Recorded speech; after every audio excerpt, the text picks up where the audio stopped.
يا أيها الذين آمنوا اتقوا الله ولتنظر نفس ما قدمت لغد واتقوا الله إن الله خبير بما تعملون. صدق الله مولانا العظيم.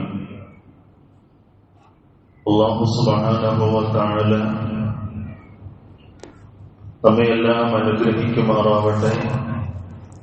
നമ്മുടെ ജീവിതത്തിൽ വന്നുപോയ എല്ലാ തെറ്റുകുറ്റങ്ങളും ഈ അനുഗ്രഹീതമായ മാസത്തിന്റെ ദിവസത്തിന്റെ സമയത്തിന്റെ ബറക്കത്തുകൊണ്ട് നാം ഏവർക്കും വിട്ടുപുറത്ത് മാപ്പാക്കി തരുമാറാവട്ടെ. ശിഷ്ടകാല ജീവിതം അല്ലാഹുവിന് പൊരുത്തമായ നിലയിൽ ജീവിച്ച് മരിക്കാനുള്ള സൗഭാഗ്യം അല്ലാഹു നമുക്കെല്ലാം നസീബാക്കുമാറാവട്ടെ. നമ്മളിൽ രോഗികളായി കഴിഞ്ഞുകൂടുന്നവർക്ക് അല്ലാഹു ആയുരാരോഗ്യ സൗഖ്യം പ്രദാനം ചെയ്യുമാറാവട്ടെ.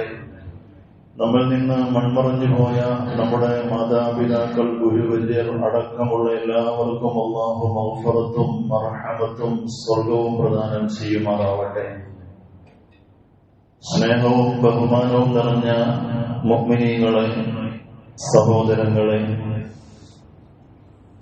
നാമെല്ലാം ഒരു പുതിയ വർഷത്തിലേക്ക് കടക്കുകയാണ്. 2025 വിട പറയാനുള്ള ഒരുക്കത്തിലാണ്. 2026 നാം പ്രവേശിക്കുമ്പോൾ നമ്മെ സംബന്ധിച്ചിടത്തോളം ഒരു വീണ്ടും വിചാരത്തിനുള്ള അവസരമാണ്. പുതുവത്സരം എന്ന് പറയുന്നത് ഒരു സത്യവിശ്വാസിയെ സംബന്ധിച്ചിടത്തോളം ആഘോഷിക്കാനോ അടിച്ചു പൊളിക്കാനോ ഉള്ളതല്ല. പ്രത്യേകിച്ച് ന്യൂ ഇയറിന്റെ രാത്രി എന്ന് പറയുന്നത് നമ്മുടെ ജീവിതത്തിലെ ഏറ്റവും വലിയ ഒരു നഷ്ടത്തിന്റെ രാത്രിയാണ്. അന്ന് സത്യത്തിൽ എല്ലാവരും കരയുകയും സങ്കടപ്പെടുകയും ചെയ്യേണ്ട ഒരു രാത്രിയാണ്, ഒരു ദിവസമാണ്. കാരണം നമ്മുടെ ആയുസ്സിൽ നിന്നും ഒരു വർഷം നമുക്ക് നഷ്ടപ്പെടുകയാണ്. നഷ്ടം സംഭവിക്കുമ്പോൾ സ്വാഭാവികമായി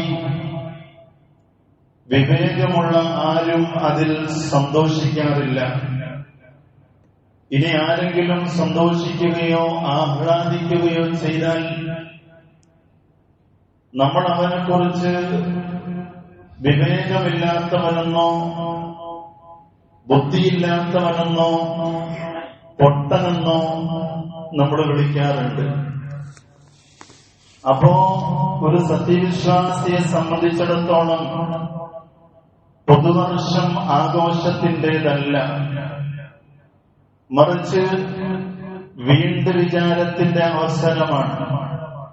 കഴിഞ്ഞുപോയ നമ്മുടെ ജീവിതത്തിൽ സംഭവിച്ചു പോയ പാപക്കറകളെ ജീവിതത്തിൽ നിന്നും കഴുകി ഇറക്കാനുള്ള ഒരു അവസരമായി നാം ആ ദിവസത്തെ, ആ രാത്രിയെ കാണേണ്ടതുണ്ട്. ഇനിയുള്ള ജീവിതം പടച്ച തമ്പുരാന്റെ തൃപ്തിയിലായി കഴിച്ചുകൂട്ടാനുള്ള നല്ല തീരുമാനമെടുക്കാനുള്ള അവസരവുമാണ്. ഞാനും നിങ്ങളും ആത്മാർത്ഥമായി നെഞ്ചിൽ കൈവച്ചുകൊണ്ട് ജീവിക്കുക, നെഞ്ചിൽ കൈവച്ചുകൊണ്ട് ചിന്തിക്കുകയും ആലോചിക്കുകയും ചെയ്യുക.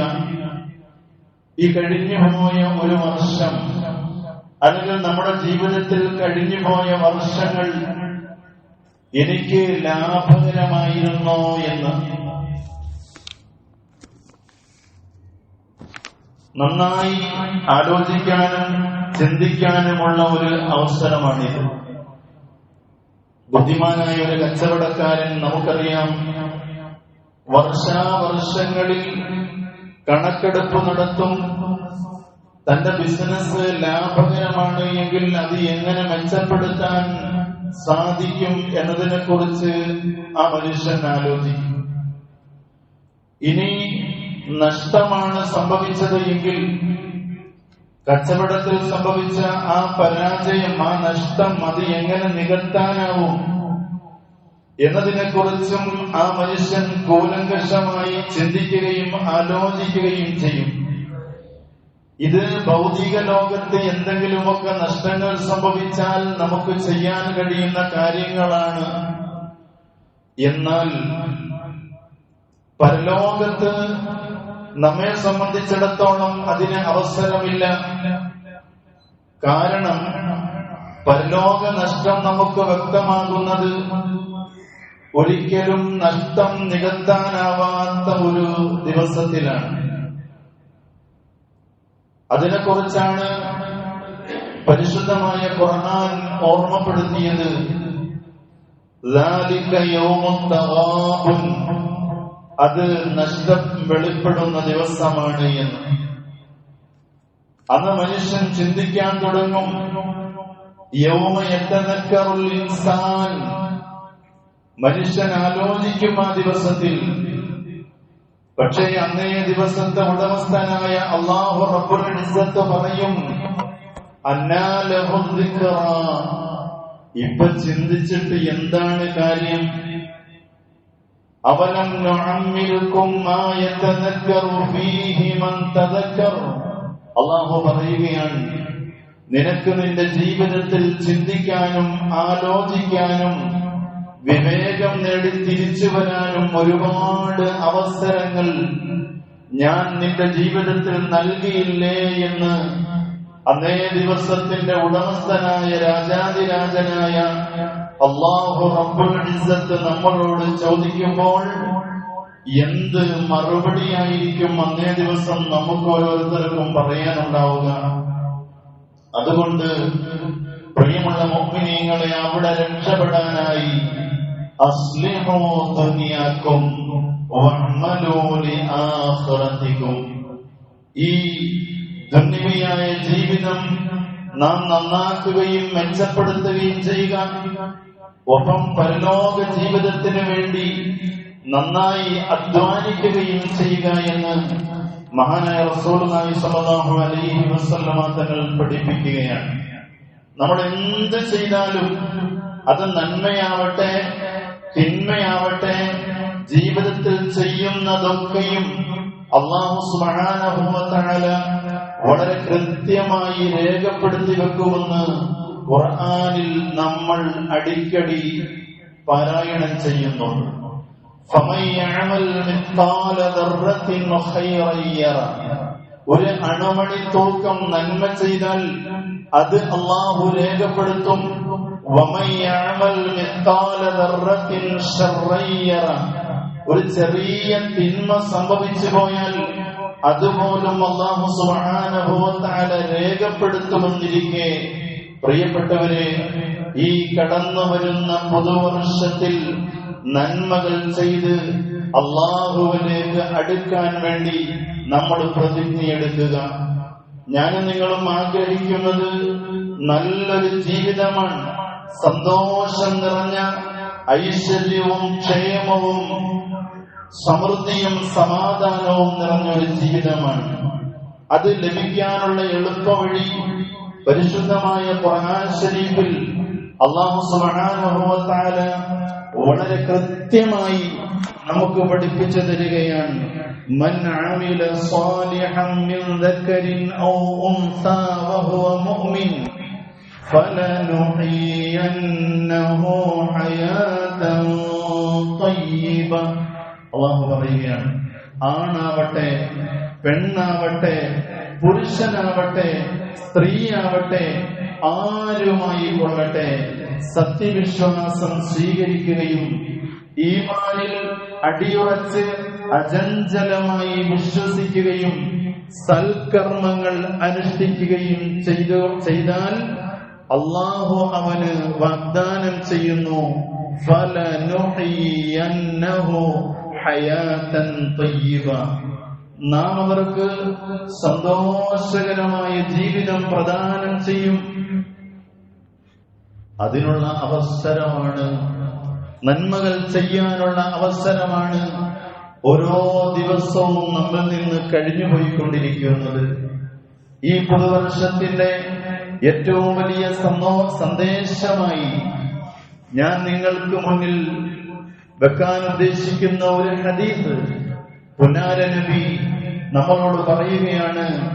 5 കാര്യങ്ങൾ വരുന്നതിന് മുമ്പ് 5 കാര്യങ്ങളെ നിങ്ങൾ പ്രയോജനപ്പെടുത്തുക. 1, ശബാബക ഖബല ഹറമിക, വാർദ്ധക്യം വരുന്നതിന് മുമ്പ് യുവത്വ സമയത്തെ പ്രയോജനപ്പെടുത്തണം. 2, സിഹ്ഹതക ഖബല സഖമിക, രോഗം വരുന്നതിന് മുമ്പ് ആരോഗ്യ സമയത്തെ പ്രയോജനപ്പെടുത്തണം. 3, ഫറാഗക ഖബല ശുഗ്ലിക, തിരക്ക് പിടിച്ച ജീവിതം വരുന്നതിന് മുമ്പ് ഒഴിവ് സമയത്തെ പ്രയോജനപ്പെടുത്തണം. 4, ഗിനാക ഖബല ഫഖ്രിക, ദാരിദ്ര്യം വരുന്നതിന് മുമ്പ് സമ്പൽ സമൃദ്ധിയെ പ്രയോജനപ്പെടുത്തണം. 5, ഹയാതക ഖബല മൗതിക, മരണത്തിനു മുമ്പ് ജീവിതത്തെയും പ്രയോജനപ്പെടുത്തണം. ഇങ്ങനെ 5 കാര്യങ്ങൾ, വിലപ്പെട്ട 5 ഉപദേശങ്ങൾ ആദരമായ റസൂലുള്ളാഹി സ്വല്ലല്ലാഹു അലൈഹി വസല്ലമ തങ്ങൾ നമ്മെ പഠിപ്പിക്കുകയാണ്. നാം ഒന്ന് ആലോചിച്ച് നോക്കുക, ഇതിൽ എത്ര കാര്യങ്ങൾ നമ്മളെ പിടികൂടി, എത്ര അവസ്ഥകൾ നമ്മളെ പിടികൂടി, ഇതിൽ എത്ര കാര്യങ്ങൾ പ്രയോജനപ്പെടുത്തി, എത്രയെത്ര അവസരങ്ങൾ ഞാൻ നഷ്ടപ്പെടുത്തി. ഇനി ഈ പറഞ്ഞ 5 കാര്യങ്ങളിൽ എനിക്ക് എത്ര ബാക്കിയുണ്ട് എന്ന് ഓരോരുത്തരും ചിന്തിച്ചു കൊള്ളട്ടെ. പ്രിയപ്പെട്ടവരെ, പുതുവത്സരങ്ങൾ എന്ന് പറയുന്നത് ആത്മവിചിന്തനത്തിനുള്ള അവസരമാവണം. ജീവിതത്തിൽ മാറ്റങ്ങൾ സമ്മാനിക്കണം, ജീവിതത്തിൽ മാറ്റങ്ങൾ ഉണ്ടാവണം, നന്മകൾക്ക് വേണ്ടിയാവണം ഓരോ പുതുവത്സരവും നമ്മൾ വിനിയോഗിക്കേണ്ടത്. എന്നാൽ ഇന്നത്തെ നമ്മുടെ അവസ്ഥ എന്താണ്? നോ ഇയറിന്റെ പേരിൽ ആഭാസങ്ങളും അനാവശ്യങ്ങളും കൊണ്ട് അരങ്ങ് തകർത്തുകൊണ്ടിരിക്കുകയാണ്. നോ ഇയറിന്റെ പേരിൽ കാട്ടിക്കൂട്ടുന്ന കോപ്രായങ്ങൾ എന്തൊക്കെയാണ് നാം ശരിക്കും മനസ്സിലാക്കേണ്ടതുണ്ട്. ഖേദകരമെന്ന് പറയട്ടെ, ഇതിലൊക്കെ മുൻപന്തിയിൽ നിൽക്കുന്നത് ഈ സമുദായത്തിന്റെ മക്കളാണ് എന്നുള്ളതാണ് ഏറ്റവും ദുഃഖകരമായ സത്യം. ഇതിന് ഈ നോ ഇയറുമായിട്ട് പരിശുദ്ധമായ ഇസ്ലാമിനോ മുസ്ലിമിനോ യാതൊരു തരത്തിലുള്ള ബന്ധവുമില്ല.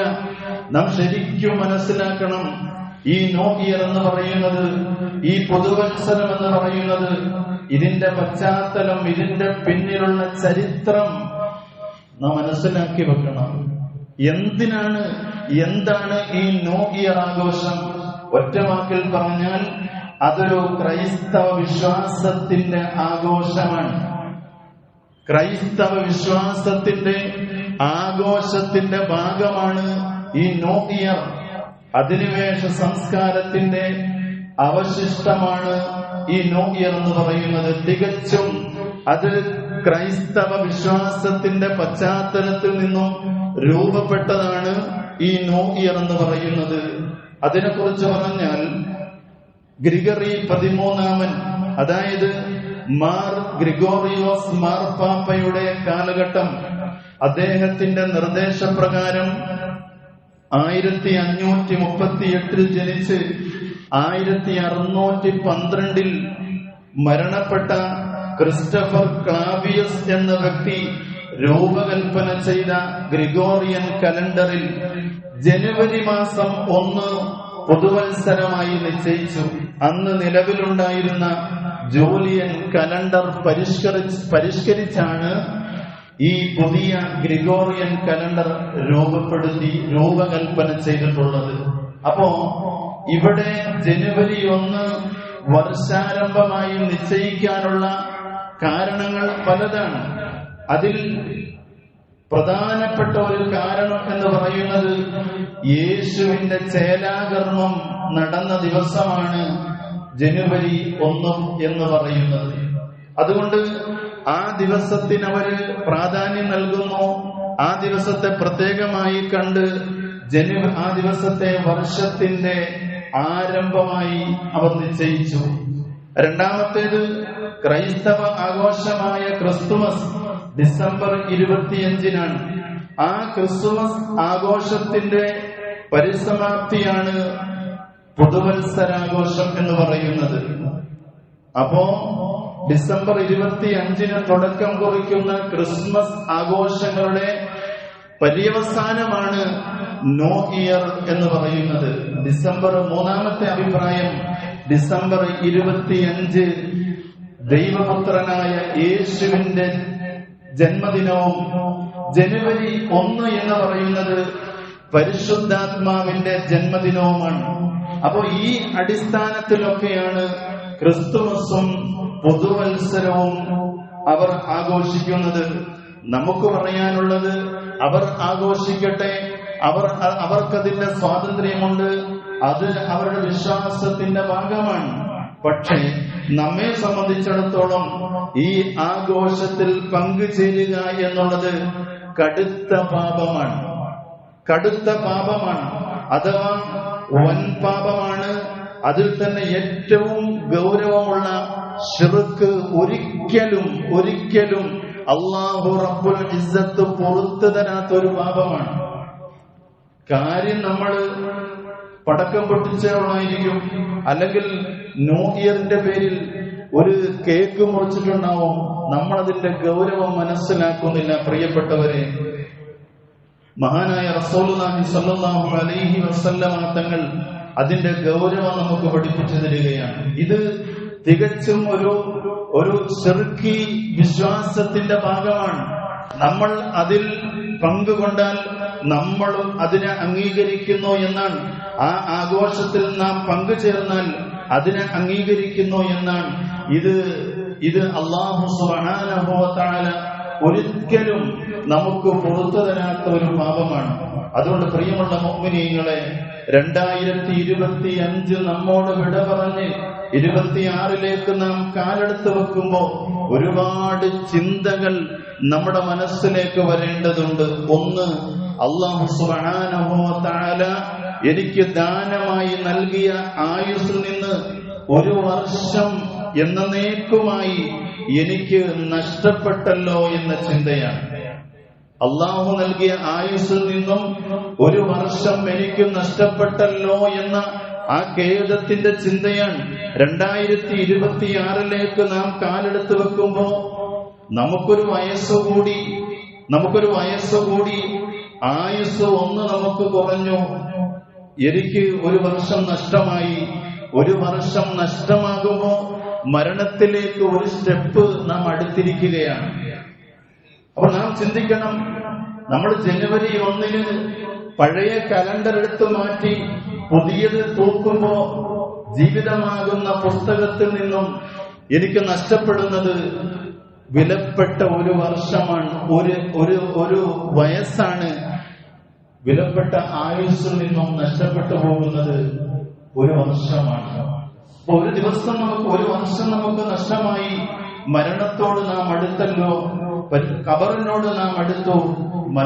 മരണത്തിന്റെ മലക്കായ അസ്റാഈൽ അലൈഹിസ്സലാത്തു വസ്സലാമിനോട് നാം 1 സ്റ്റെപ്പ് കൂടി അടുത്തിരിക്കുകയാണ്. അപ്പൊ ഈ ചിന്തയോടുകൂടിയാണ് നമ്മൾ പുതിയ കലണ്ടർ എടുത്ത് തൂക്കുന്നത് എങ്കിൽ തീർച്ചയാണ് കൈ വിറച്ചിട്ടല്ലാതെ നമുക്ക് ആ കലണ്ടർ തൂക്കിയിടാൻ കഴിയില്ല. പഴയ കലണ്ടർ എടുത്ത് നമ്മൾ വലിച്ചെറിയുമ്പോ ശരിക്കും നമ്മുടെ ജീവിതത്തിൽ നിന്നും 1 വയസ്സാണ് നമുക്ക് നഷ്ടപ്പെട്ടു പോയത്. ഈ ചിന്ത നമുക്ക് ആർക്കുമില്ല. പുതിയ കലണ്ടർ കിട്ടുമ്പോ വലിയ സന്തോഷമാണ്. കിട്ടിയില്ലെങ്കിൽ നമ്മളത് ചോദിച്ചു വാങ്ങിക്കും. പുതിയ ഡയറി കിട്ടുമ്പോ വലിയ സന്തോഷമാണ്. എന്നാൽ ഞാൻ പറയട്ടെ, ഈ ന്യൂ ഇയറിന്റെ രാത്രിയിൽ നമ്മുടെ കൂട്ടുകാരെങ്കിലും 3 കഷ്ണം തുണി കൊണ്ടുപോയി തന്നിട്ട് ഇരിക്കട്ടെ, നിന്റെ മരണവുമായി നീ 1 സ്റ്റെപ്പ് കൂടി അടുത്തല്ലോ, നിനക്കുള്ള കഫൻ പുടവയാണ് ഇതെന്ന് പറഞ്ഞ് നിന്റെ കയ്യിലേക്ക് തന്നാൽ നമ്മൾ വാങ്ങിക്കൂല, നമ്മളത് വാങ്ങൂല. പ്രിയപ്പെട്ടവരെ, എത്ര ഗൗരവമുള്ള കാര്യമാണ്. പക്ഷേ യാഥാർത്ഥ്യം നാം തിരിച്ചറിയണം. ഇന്ന് ന്യൂ ഇയറിന്റെ പേരിൽ നമ്മൾ സന്ദേശങ്ങൾ കൈമാറുന്നു, മെസ്സേജുകൾ അയക്കുന്നു, സമ്മാനങ്ങൾ കൊടുക്കുന്നു, അർദ്ധരാത്രിക്ക് കേക്ക് മുറിക്കുന്നു, ഉറങ്ങാതെ ഇരുന്ന് പടക്കം പൊട്ടിക്കുന്നു, കുപ്പി പൊട്ടിക്കുന്നു. ഇത് എത്ര വലിയ വിവരക്കേടാണ്! പരാജയമല്ലേ ജീവിതത്തിൽ നിന്ന് വിലപ്പെട്ട ഒരു വർഷം നഷ്ടപ്പെടുമ്പോ ബോധമുള്ള ആരെങ്കിലും ഇത് ആഘോഷിക്കുമോ? പ്രിയപ്പെട്ടവരെ, കരഞ്ഞ് ദുആ ചെയ്യേണ്ട ഒരു ദിവസം നമുക്ക് നഷ്ടപ്പെട്ടു പോയ, അല്ലെങ്കിൽ ജീവിതത്തിൽ സംഭവിച്ചു പോയ പരാജയം ഒരിക്കലും നമ്മൾ ആഘോഷിക്കുകയില്ല. പരിശുദ്ധമായ ഖുർആനിൽ അല്ലാഹു സുബ്ഹാനഹു വ തആല പറയുകയാണ്, കാലഘട്ടത്തെ സാക്ഷി നിർത്തിക്കൊണ്ട്, ഇന്നൽ ഇൻസാന ലഫീ ഖുസ്ർ, മനുഷ്യരെല്ലാം നഷ്ടത്തിലാണ്. ഈ കാട്ടിക്കൂട്ടുന്നതെല്ലാം നഷ്ടം മാത്രമാണ്. ഈ കാട്ടിക്കൂട്ടുന്നതെല്ലാം പരാജയം മാത്രമാണ്. പിന്നെ വിജയിച്ച ആളുകൾ ആരാണ്? ലാഭമുണ്ടാക്കിയവർ ആരാണ്? ഇല്ലല്ലദീന ആമനൂ വഅമിലുസ് സാലിഹാത്ത്. ഈ അനാവശ്യങ്ങളിലൊന്നും പെട്ടുപോകാതെ ഇതൊക്കെ നിരർത്ഥകമാണെന്ന് മനസ്സിലാക്കി അള്ളാഹുവിൽ അചഞ്ചലമായി വിശ്വസിച്ചുകൊണ്ട്, ആ വിശ്വാസത്തിൽ ഒതുങ്ങി നിന്നുകൊണ്ട് ജീവിതത്തെ സൽക്കർമ്മങ്ങൾ കൊണ്ട് അലങ്കരിച്ചവനാണ് വിജയിച്ചവനെന്ന് അള്ളാഹുവിന്റെ ഖുർആൻ പറയുമ്പോ, പ്രിയപ്പെട്ട മുഅ്മിനീങ്ങളെ, അതുകൊണ്ട് ഇത്തരം ദിവസങ്ങളും ഇത്തരം സമയങ്ങളും സന്ദർഭങ്ങളുമൊക്കെ ജീവിതത്തിൽ കടന്നു വരുമ്പോ അതൊരു വീണ്ടും വിചാരത്തിനും നന്മകൾ ചെയ്യുന്നതിനും വേണ്ടിയുള്ള അവസരമായി നാം കാണണം. നമ്മെ സംബന്ധിച്ചിടത്തോളം ഇന്നത്തെ ജുമുഅ എന്ന് പറയുന്നത് വളരെ നിർണായകമാണ്. ഒന്ന്, അനുഗ്രഹീതമായ പുണ്യമായ ബറക്കത്തിന്റെ മാസമായ റജബ് മാസത്തിലെ ആദ്യത്തെ ജുമുഅ നമസ്കാരം നിർവഹിക്കുന്നതിന് വേണ്ടിയാണ് നാം ഇവിടെ ഒരുമിച്ച് കൂടിയിട്ടുള്ളത്. ഒപ്പം 2025 അവസാനത്തെ വെള്ളിയാഴ്ചയിലെ ജുമുഅ. ഇങ്ങനെ രണ്ട് സന്ദേശങ്ങളാണ്. ഈ രണ്ട് കാര്യങ്ങളും വിലപ്പെട്ട രണ്ട് സന്ദേശങ്ങളാണ് നമുക്ക് നൽകുന്നത്. നമ്മുടെ ജീവിതത്തിലെ ഒരുപക്ഷെ അവസാനത്തെ വെള്ളിയാഴ്ചയാണോ നമ്മൾ ഇവിടെ ഒരുമിച്ച് കൂടിയിരിക്കുന്നത് എന്ന് നമുക്കറിയില്ലല്ലോ. റമദാൻ വരുന്നു, പുതുവർഷം വരുന്നു. പുതുവർഷത്തിലെ റമദാനിനെ സ്വീകരിക്കാൻ നാം ഉണ്ടാകുമോ എന്ന് നാം ഓരോരുത്തരും നെഞ്ചിൽ കൈവച്ചുകൊണ്ട് ചിന്തിക്കണം. നമുക്കറിയില്ല, ഈ പുതുവർഷം കടന്നു വരുമ്പോ, റമദാൻ കടന്നു വരുമ്പോ നമ്മൾ ഉണ്ടാകുമോ ഇല്ലയോ എന്ന് നമുക്കറിയില്ല. അതുകൊണ്ട് പുതുവർഷത്തിന്റെ രാത്രി പടക്കം പൊട്ടിച്ചും കേക്ക് മുറിച്ചും നശിപ്പിച്ച് കളയാതെ ആ 12 മണി വരെ കാത്തിരിക്കുന്ന ആളുകൾ ഇസ്തിഗ്ഫാർ ചൊല്ലി പടച്ചവനിലേക്ക് അടുത്തിട്ട് ആത്മാർത്ഥമായി ദീർഘായുസ്സിനു വേണ്ടി ദുആ ചെയ്യേണ്ട സന്ദർഭമാണ്. നബി സല്ലല്ലാഹു അലൈഹി വസല്ലമ തങ്ങൾ അതാണ് പുണ്യമായ റജബ് മാസത്തിൽ നമ്മളെ പഠിപ്പിച്ചത്. ബല്ലിഗ്നാ റമളാൻ. 5 നേരവും നമ്മൾ ദുആ ചെയ്യുന്നു, അല്ലാഹുവേ റമളാനിലേക്ക് നീ ഞങ്ങളെ എത്തിക്കണമേ, റമളാനിലേക്ക് എന്റെ ആയുസ് നീ നീട്ടിത്തരണമേ, ദീർഘായുസ് തരണമേ. ഇതാരാണ് ദുആ ചെയ്തത്? ആരംഭപ്പൂവായ നബിയുനാ റസൂലുള്ളാഹി. മുത്തുനബിക്ക് മരിക്കാൻ പേടിയില്ലായിരുന്നു. നബിതങ്ങൾ സല്ലല്ലാഹു അലൈഹി വസല്ലമ തങ്ങൾക്ക് മരിക്കാൻ പേടിയില്ലായിരുന്നു. ഈ ലോക ജീവിതത്തോട് വിരക്തിയായിരുന്നു. എന്നിട്ട് പോലും അവിടുന്ന് ദുആ ചെയ്യുകയാണ്. എന്ത്? വബല്ലിഗ്നാ റമളാൻ, എന്നെ നീ റമളാനിലേക്ക് എത്തിക്കണേ. റജബ് മാസമായാൽ മരിക്കാൻ നബിതങ്ങൾക്ക് ഇഷ്ടമില്ലായിരുന്നു. റജബായാൽ റമളാനിലേക്ക് എത്തിക്കണേ എന്ന് ആത്മാർത്ഥമായി നബി സല്ലല്ലാഹു അലൈഹി വസല്ലമ തങ്ങൾ ദുആ ചെയ്യുമായിരുന്നു. എന്ത് അതിന്റെ കാരണം? റമളാൻ ഉൾക്കൊള്ളുന്ന ഐശ്വര്യത്തിന്റെയും മഹത്വത്തിന്റെയും പുണ്യത്തിന്റെയും ശ്രേഷ്ഠത അത്രമാത്രമുണ്ട്. അത് തിരിച്ചറിഞ്ഞ നബി ആത്മാർത്ഥമായി ദുആ ചെയ്തു. വബല്ലിഗ്നാ റമളാൻ, നമ്മളും ഈ ദിവസങ്ങളിൽ ആത്മാർത്ഥമായി ദുആ ചെയ്യേണ്ടതുണ്ട്. പ്രത്യേകിച്ച് ഇനിയുള്ള ദിവസങ്ങളും അതുപോലെ തന്നെ ന്യൂ ഇയറിന്റെ രാത്രിയിലും നമ്മൾ തൗബയും ഇസ്തിഗ്ഫാറും വർദ്ധിപ്പിക്കേണ്ട രാത്രിയാണ്. പരിശുദ്ധമായ ഖുർആനിൽ അല്ലാഹു പറഞ്ഞു, സാരിഊ ഇലാ മഗ്ഫിറത്തിൻ മിർ റബ്ബിക്കും, നിങ്ങൾ അല്ലാഹുവിലേക്ക്, തൗബയിലേക്ക്, ഇസ്തിഗ്ഫാറിലേക്ക്, പാപമോചനത്തിലേക്ക് നിങ്ങൾ ധൃതി കാണിക്കണമേ. ആർക്കെങ്കിലും അന്നത്തെ രാത്രി ഉണർന്നിരുന്ന് ഇസ്തിഗ്ഫാറും തൗബയും ചെയ്യാൻ അവസരം കിട്ടിയാൽ അത് ജീവിതത്തിലെ ഏറ്റവും വലിയ സൗഭാഗ്യമായി നമ്മൾ മനസ്സിലാക്കണം. പ്രിയപ്പെട്ടവരെ, ആത്മപരിശോധന നടത്തുക എന്നുള്ളതാണ്. തൗബയും ഇസ്തിഗ്ഫാറും കഴിഞ്ഞാൽ നമ്മൾ ഈ കഴിഞ്ഞ ഒരു വർഷത്തെ മുന്നിൽ വെച്ചുകൊണ്ട് ആത്മപരിശോധന നടത്തണം. എന്തെങ്കിലുമൊക്കെ നന്മ ചെയ്യാൻ കഴിഞ്ഞിട്ടുണ്ടോ എന്ന്. അതുപോലെ തന്നെ സംഭവിച്ചു പോയ തെറ്റുകുറ്റങ്ങൾ, ജീവിതത്തിൽ സംഭവിച്ചു പോയ പരാജയങ്ങൾ, അപജയങ്ങൾ എല്ലാം മുന്നിൽ വെച്ച് വിലയിരുത്തി ഇനിയൊരു നല്ല ജീവിതത്തിനുള്ള നിയ്യത്ത് ചെയ്യേണ്ട സുവർണാവസരമാണ്. ഞാൻ അവസാനിപ്പിക്കുകയാണ്. ദുആ, നന്നായി ആത്മാർത്ഥമായി ദുആ ചെയ്യേണ്ട ഒരു ഘട്ടത്തിലൂടെയാണ് നമ്മൾ കടന്നുപോയിക്കൊണ്ടിരിക്കുന്നത്. പ്രത്യേകിച്ച് നമുക്കറിയാം, നമ്മുടെ രാജ്യത്തിന്റെ അപകടകരമായ മുന്നോട്ടുള്ള പോക്ക് നമുക്കറിയാം. വരും വർഷം, ഓരോ വർഷവും വളരെ പ്രയാസം നിറഞ്ഞതാണ്, വളരെ പ്രയാസം നിറഞ്ഞതായിരിക്കും. കഴിഞ്ഞ വർഷത്തിനേക്കാൾ അത്ര സന്തോഷകരമായ ഒരു അവസ്ഥ ആയിരിക്കില്ല ഇനിയുള്ള വർഷങ്ങൾ എന്ന് പറയുന്നത്. നബി സല്ലല്ലാഹു അലൈഹി വസല്ലമ തങ്ങൾ പഠിപ്പിക്കുന്നു, മാ മിൻ ആമിൻ ഇല്ലല്ലദീ ബഅദഹു ശർറുൻ മിൻഹു. ഏതൊരു വർഷമാവട്ടെ ശേഷം വരുന്നത് അതിനേക്കാൾ മോശമായിരിക്കും, ഈ വർഷത്തേക്കാൾ മോശമായിരിക്കും ഇനി വരാനിരിക്കുന്ന 2026 എന്ന് നബി സല്ലല്ലാഹു അലൈഹി വസല്ലമ തങ്ങൾ നമ്മെ പഠിപ്പിച്ചു. നോക്കൂ നിങ്ങൾ, 2025 ഈ രാജ്യം നേരിട്ട പ്രയാസവും പ്രശ്നങ്ങളും, SIR-ന്റെ പേരിൽ നമ്മൾ വല്ലാത്ത ദുരിതങ്ങൾ അനുഭവിച്ചു. ഇനി അതിന്റെ കരട് വോട്ടർ പട്ടിക പുറത്തിറങ്ങി, എത്രയെത്ര ആളുകൾ പുറത്തായി. ഇനി അതിന്റെ പേരിൽ എന്തെല്ലാം പ്രശ്നങ്ങളും കലാപങ്ങൾ വരെ രാജ്യത്ത് അരങ്ങേറാൻ പോവുകയാണ്. നമുക്കറിയാം, ഈ രാജ്യത്ത് കലാപങ്ങൾ അഴിച്ചുവിട്ടുകൊണ്ടിരിക്കുകയാണ്. ഇവിടുത്തെ വർഗീയ ഫാസിസ്റ്റ് ശക്തികൾ, പ്രത്യേകിച്ച് ഈ കഴിഞ്ഞ ദിവസങ്ങളിലെല്ലാം വാർത്തകൾ നമ്മൾ പരിശോധിച്ചാൽ ഈ രാജ്യത്ത് ഫാസിസ്റ്റുകൾ ഭരിക്കുന്ന ഇടങ്ങളിലെല്ലാം പ്രത്യേകിച്ച് സംഘപരിവാർ അടിഞ്ഞാടിക്കൊണ്ടിരിക്കുകയാണ്. നമ്മൾ കണ്ടതല്ലേ ഈ ക്രിസ്തുമസ് ആഘോഷത്തിന്റെ പേരിൽ ഈ രാജ്യത്ത് നടന്ന ആക്രമണങ്ങൾ.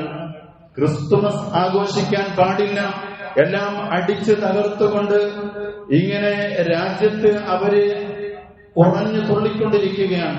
ഇപ്പോ വിശ്വ ഹിന്ദു പരിഷത്ത് അവര് കർശന തീരുമാനത്തിലേക്ക് എത്തിയിരിക്കുകയാണ്. അവർ പറഞ്ഞു, ഹിന്ദുക്കൾ ക്രിസ്തുമസ് ആഘോഷിക്കാൻ പാടില്ല, ഹിന്ദുക്കൾ ക്രിസ്തുമസ് ആഘോഷിക്കാൻ പാടില്ല, ക്രിസ്ത്യാനികളുമായി ബന്ധപ്പെടാൻ പാടില്ല എന്ന് ഇവിടുത്തെ വർഗീയ ഫാസിസ്റ്റ് ശക്തികൾ, ഇവിടെ ഭരിക്കുന്ന സർക്കാരിന്റെ ഒത്താശയോടുകൂടി ഇതെല്ലാം ചെയ്തുകൊണ്ടിരിക്കുകയാണ്. എന്തിനു വേണ്ടി? ഈ രാജ്യത്തെ ഹിന്ദു രാഷ്ട്രമാക്കുക എന്ന സ്വപ്നത്തിന്റെ ഭാഗമാണ് ഇതെല്ലാം ഇവിടെ അരങ്ങേറിക്കൊണ്ടിരിക്കുന്നത്. നമ്മൾ ഇതൊന്നും അത്ര ശ്രദ്ധിക്കാതെ ക്രിസ്തുമസായി അല്ലെങ്കിൽ ന്യൂ ഇയറായി നമ്മൾ ഇങ്ങനെ അലംഭാവത്തോടുകൂടി ഇങ്ങനെ ജീവിച്ചു കൊണ്ടിരിക്കുകയാണ്. പ്രിയപ്പെട്ടവരെ, നമ്മൾ ശരിക്കും തിരിച്ചറിയണം, ഈ കഴിഞ്ഞ ദിവസം ഒരു പാവപ്പെട്ട മനുഷ്യനെ തല്ലിക്കൊന്നത് ഈ നമ്മുടെ കേരളത്തിന് വെളിയിലല്ല, ഈ കേരളത്തിലാണ് ഒരു പാവപ്പെട്ട മനുഷ്യനെ തല്ലിക്കൊന്നത്. ബംഗ്ലാദേശിയാണെന്ന് പറഞ്ഞു. ശരിക്കും അദ്ദേഹം ബംഗ്ലാദേശിയല്ല. അദ്ദേഹത്തിനോട് ബംഗ്ലാദേശിയാണോ എന്ന് ചോദിച്ചപ്പോ ഞാൻ ബംഗ്ലാദേശിയല്ല, എന്റെ സഹോദരിയെ ബംഗ്ലാദേശിലേക്ക് കെട്ടിച്ചു വിട്ടിട്ടുണ്ടോ എന്ന് പറഞ്ഞതിന്റെ പേരിലാണ് ഇത്രയും വലിയ ക്രൂരമായ കൊലപാതകങ്ങൾ നമ്മുടെ കേരളത്തിൽ അരങ്ങേറിയെങ്കിൽ പ്രിയപ്പെട്ടവരെ, നമ്മളൊക്കെ കരുതലോടുകൂടി ഇരിക്കേണ്ട സമയമാണ്. ആത്മാർത്ഥമായി നമ്മൾ ദുആ ചെയ്യുക. നമ്മുടെ ഈമാൻ ചോർന്നു പോകാതെ ഇത്തരത്തിലുള്ള പ്രതിസന്ധികൾ മുന്നിലേക്ക് വരുമ്പോ നമ്മുടെ ഈമാൻ നഷ്ടപ്പെട്ടു പോവാതെ പിടിച്ചു നിൽക്കാൻ വേണ്ടി അവസാനം വരെ യഥാർത്ഥ മുഅ്മിനായി മുസ്ലിമായി ജീവിക്കാനുള്ള ആ ഈമാനിക ആർജവത്തിന് വേണ്ടി കരഞ്ഞു ദുആ ചെയ്യേണ്ട സന്ദർഭമാണ് ഇതുപോലെയുള്ള രാത്രികൾ. ന്യൂ ഇയറിന്റെ രാത്രികൾ അടിച്ചു പൊളിക്കാനുള്ളതല്ല. ഒരു മുസ്ലിമിനെ സംബന്ധിച്ചിടത്തോളം വീണ്ടും പറയുന്നു, ഇത് വീണ്ടും വിചാരത്തിനുള്ള വേദിയാകണം. അള്ളാഹു നമ്മെ അനുഗ്രഹിക്കുമാറാവട്ടെ. വആഖിറു ദഅവതി അൽഹംദുലില്ലാഹി റബ്ബിൽ ആലമീൻ. അസ്സലാമു അലൈക്കും വറഹ്മത്തുള്ളാഹി.